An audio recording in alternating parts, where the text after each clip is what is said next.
როგორ უნდა დაშორდე ქალს, რომელიც გიყვარს? ამ კითხვას სვამენ ის მამაკაცები, რომლებიც პრობლემურ ურთიერთობაში არიან. შენ ხვდები, რომ მასთან არანაირი პერსპექტივა არ გაქვს, არაფერი კარგი წინარგელით. მაგრამ ურთიერთობის დასრულება და წასვლა ჯერჯერობით არ შეგიძლია. პირველი რითაც უნდა დავიწყოთ არის შენს თავში იმ არასწორი წყობის დადგენა, რომელიც ხელს გიშლის მაგის გაკეთებაში. რა ხდებოდა თქვენს ურთიერთობაში? პირველი, პრობლემურ ურთიერთობაში თითქმის ყოველთვის არის საქანელები.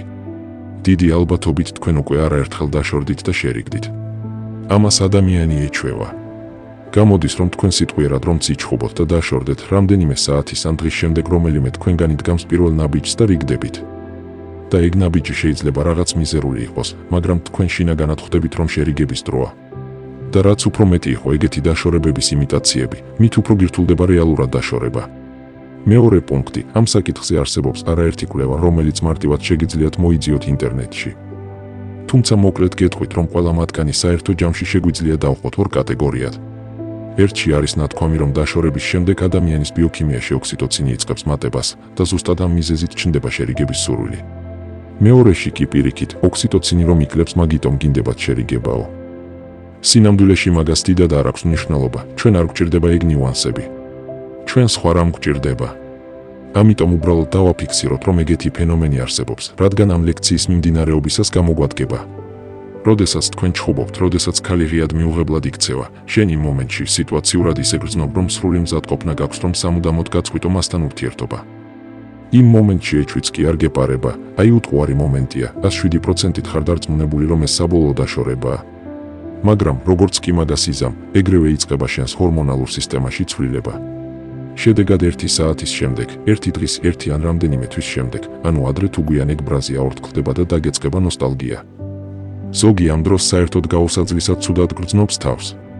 და ამ ყველაფერს იმიტომ ხვები, რომ მიხვდე, რომ ეგ ბუნებრივი მოვლენაა და მსგავს ვითარებაში აბსოლუტურად ყველას ეგრე ემართება. მესამე პუნქტი, როგორც გავერკვიეთ, დაშორების შემდეგ შენს ჰორმონალურ სისტემაში ხდება ცვლილება და გეწყება ნოსტალგია. და რაც მთავარია, იწყებ მომხდარის დრამატიზირებას. ანუ ჩვენ აღარასდროს შევხვდებით ერთმანეთს, აღარ დავილაპარაკებთ, აღარ ჩავეხუტებით ერთმანეთს. არა და რამდენი რამ გვაკავშირებდა. მან ყველაფერი იცის ჩემს შესახებ, ყველა ნიუანსი საქმის კურსშია, ყველა ჩემი ჩვევა იცის, აბსოლუტურად ყველაფერი იცის. შემდეგ კი შენს ცხოვრებაში ხდება რაღაც მოვლენა და არ აქვს მნიშვნელობა ეგ მოვლენა კარგია თუ ცუდი. შენ გინდება, რომ მას ეგ მოვლენა გაუზიარო, იმიტომ რომ სულ მასე ხდებოდა და ეგეთი ჩვევა არის შენში. შემდეგ ხვდები, რომ ახლა ვეღარ გაუზიარებ. არა, ნუ რა თქმა უნდა შეგიძლია რომ მიწერო, მაგრამ იმასაც ხვდები, რომ ეგ უადგილო იქნება. მოგვიანებით კი მაგ ყველაფერს რაღაც ასოციაციებიც ემატება. მათ შორის რაღაც ისეთი სასაცილო TikTok ვიდეოც ხვდება, რომელსაც ადრე უგდებდი და ერთმანეთს სიცილის სმაილებს უგზავნიდით, ახლა კი ხვდები, რომ ვეღარ ჩაუგდებ. შემდეგ კი შენ, მთელს შენს ძალას და ღონეს კრებ და იგონებ იმდენად მაგარ არგუმენტს იმისთვის, რომ გახვიდე ქალთან კონტაქტზე, რომ შენ თვითონაც გჯერა მაგ არგუმენტის სიმხარის. თუ შენ უკვე მოსმენილი გაქვს ჩემი სხვა ვიდეოები, რა თქმა უნდა ცოტა ხანში გაგივლის ეგ ეიფორია, შედეგად მომწერ WhatsApp-ზე და მკითხავ, აი ამის გამო გავედი კონტაქტზე და იგნორი იმუშავებს თუ არაო. მაგრამ თუ ახალი მაყურებელი ხარ, როდესაც მაგას აკეთებ, მაგ მომენტში სულ ფეხებზე გკიდია, რომ თქვენს ურთიერთობას არანაირი პერსპექტივა არ აქვს, რომ სულ ჩხუბობდით, რომ თქვენ სხვადასხვა მსოფლმხედველობა გაქვთ. ამ ყველაფერს საერთოდ არაფერი მნიშვნელობა არ აქვს მაგ დროს. იმიტომ რომ შენ ფიზიკურად ცუდად გრძნობ თავს. ხოლო თუ შეურიგდები, იმ წამსვე კარგად იგრძნობ თავს. მეოთხე პუნქტი, დაშორების შემდეგ ყველაზე მეტად რისი ეშინია მამაკაცს. რა თქმა უნდა იმის, რომ ადრე თუ გვიან ქალი სხვა მამაკაცთან დაიწყებს ურთიერთობას. მას სხვა მამაკაცი შეეხება და სხვასთან ექნება ის ყველაფერი, რაც შენთან ჰქონდა. ანუ აქ კითხვა იმაში კი არ არის, მოხდება ეგ თუ არა. არამედ იმაშია, თუ როდის მოხდება. უბრალოდ შეუძლებელია შენი ინსტინქტური, ბიოლოგიური პროგრამისთვის იმის ახსნა, რომ მე და ნინუცა უკვე დავშორდით და შესაბამისად მან რომც დაიწყოს სხვასთან ურთიერთობა, ეგ აღარ არის საშიში. ზუსტად ამიტომ დაშორების შემდეგაც გარკვეული პერიოდი მაგ ნინუცას შენს ქალად თვლი. და თავისთავად მაგაზე ფიქრიც კი გაგიჟებს. მამაკაცთა უმრავლესობა იმდენად სუსტია ამ საკითხში, იმდენად მარტივად გავლენადია თავისი ცხოველური საწყისის მიერ, რომ არანაირად არ ასრულებს უკიდურესად პრობლემურ ურთიერთობასაც კი. მხოლოდ იმიტომ, რომ ხვდება, რომ თუ დაშორდებიან, იქ სადღაც მომავალში მაგ ნინუცას სხვა კაცთან ექნება ურთიერთობა. ეს 4-ვე პუნქტი, რაც ჩამოვთვალე, შენს ემოციურ შემადგენელზე ახდენს პირდაპირ გავლენას. ხოლო მაგ ყველაფერს ვარდისფრად აფერადებს ის ფანტაზიები, რომ იქნებდა ქალი გაიზარდოს და გაიაზროს რაღაცები. იქნებდა დაჭკვიანდება და ყველაფერი კარგად იქნება. და თუ დაჭკვიან და გამოდის, რომ მთელი ის ძალისხმევა, რაც ჩავდე მისი აღზრდის მცდელობაში, სხვა მამაკაცს შერჩება. ანუ აღზრდილი, გაზრდილი, დაჭკვიანებული, მომწიფებული და ლამაზად შეფუთული ნინუცა უნდა გადასცე ვიღაც ჯემალის. ის ვიღაც ჯემალი მაგით იხეირებს, მე კიდე დავრჩები გაღიმებული. ამიტომ, იქნებდა ჯობია რომ მოვითმინო. იქნებდა 58 კონფლიქტის შემდეგ დაალაგდეს ყველაფერი. უბრალოდ დაფიქრდი ამ სურათზე, რაც ახლა დავხატე შენს თავის ქალაში. ეგ არის ძალიან დიდი ემოციური ხვრელი, რომელიც ნელ-ნელა შიგ გისრუტავს. ახლა ერთ დაკვირვებას გაგიზიარებთ. ის მამაკაცები, რომლებსაც პრობლემური ურთიერთობა აქვთ და რომლებიც მომართავენ, უმეტეს შემთხვევაში ყველაფერს ძალიან კარგად ხვდებიან. ხვდებიან, რომ ეგ არის გზა, რომელიც არსად მიდის. შენ ეს ძალიან კარგად იცი და პრობლემა მაგაში არ არის. იმიტომ რომ ცოდნა არ არის საკმარისი. ცოდნა და პროგნოზი არის შენი ანალიტიკური აპარატის შედეგი. მაგრამ ემოციური შემადგენელი სხვა სცენარის შემთხვევაში ცუდად გხდის. შესაბამისად პრობლემა იმაშია, რომ შენ უბრალოდ არ ხარ მზად იმისთვის, რომ ყველა ის ემოციური სტადია გადალახო, რაც დაშორებას მოჰყვება. შენ პრობლემურ ურთიერთობას იმიტომ კი არ აგრძელებ, რომ მაგ ურთიერთობაში თავს კარგად გრძნობ. არამედ იმიტომ აგრძელებ, რომ მაგ ურთიერთობის გარეშე თავს კიდევ უფრო უარესად გრძნობ. ანუ შინაარსობრივად ორი ვარიანტი გაქვს, ცუდი და ძალიან ცუდი. აგრძელებ ურთიერთობას, დისკომფორტია, ასრულებ ურთიერთობას, ძალიან გტკივა. პრობლემურ ქალთან ურთიერთობის ყველაზე დიდი საშიშროება კი იმაში მდგომარეობს, რომ დროთა განმავლობაში შენ მას პრობლემურად აღარ აღიქვამ. შენ ნელ-ნელა მას შენი სხეულის ნაწილად აღიქვამ. შემდეგ კი უკვე მასთან დაშორება, იგივეა რომ მაგალითად ხელი მოგაჭრან, ან ფეხი. ანუ დაშორება ტექნიკურად შესაძლებელი კი არის, მაგრამ შედეგად ხომ შენ ემოციური ინვალიდი გახდები. ნუ იქამდე მაინც სანამ ის ხელი ან ფეხი თავიდან ამოგივა. ეგ კი გრძელვადიანი პროცესია. ამიტომ ძალიან არ გინდა მაგის კეთება. გამოდის რომ შენ მოგზაურობ გაფუჭებული მანქანით, რომლის სიჩქარეც ნელ-ნელა იმატებს. თავიდან ეგ მანქანა საათში 20 კილომეტრის სიჩქარით მოძრაობდა.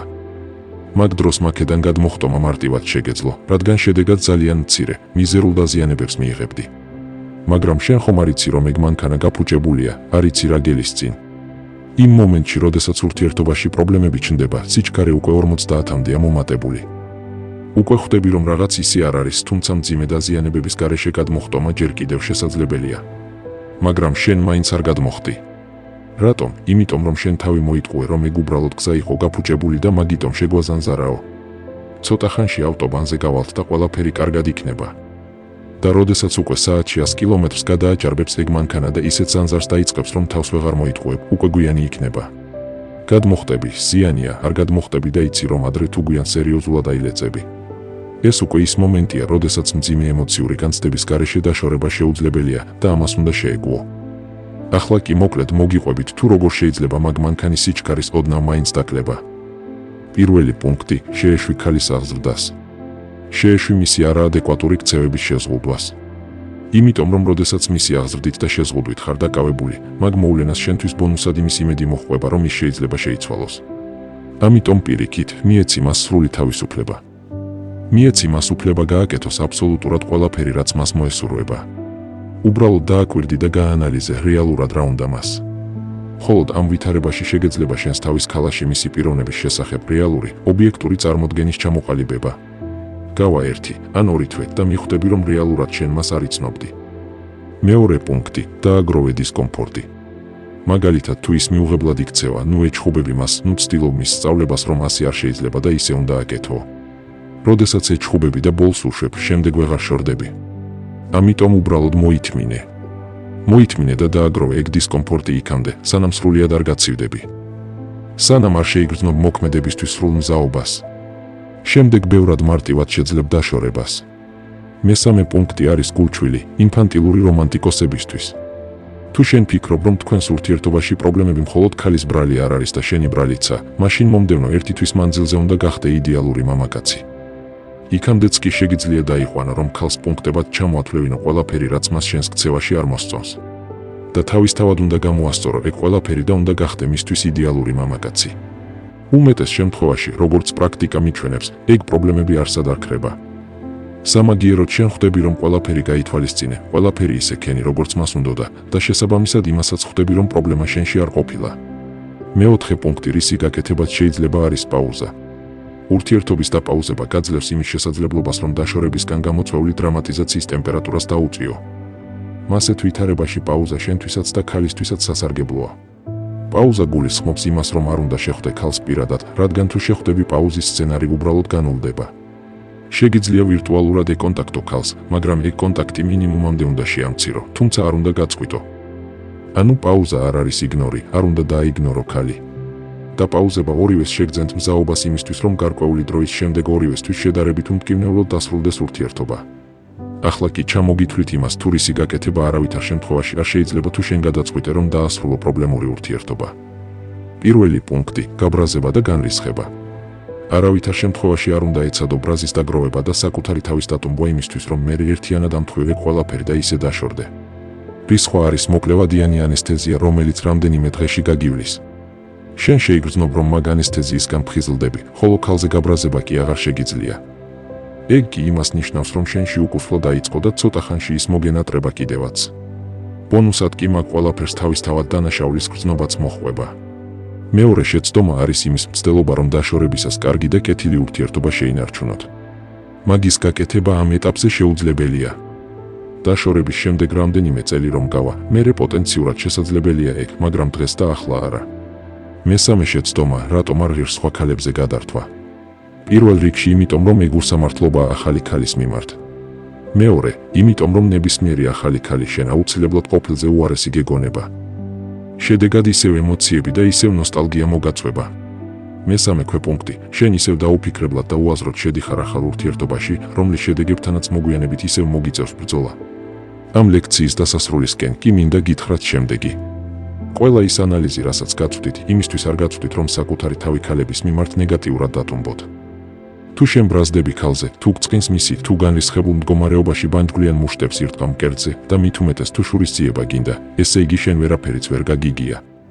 შენ რომ რეალურად და ბოლომდე ხვდებოდე ქალის შინაგან მოტივაციას, თუ რატომ მოიქცა ის ისე როგორც მოიქცა, შენ რომ რეალურად ხვდებოდე, არაფერი კითხვა აღარ დაგრჩებოდა. ყველა ის ნეგატიური გრძნობა, რაც შენშია, არ არის ქალის გამოწვეული, არ არის მისი ქცევისგან გამოწვეული. ეგ ყველაფერი არის იმის შედეგი, რომ შენ რადიკალურად აიგნორებ ობიექტურ რეალობას. შენ არ გინდა რომ დაინახო ის, რაც ცხვირწინ გიდევს. შენ გინდა რომ ის სხვა ადამიანად გადაიქცეს.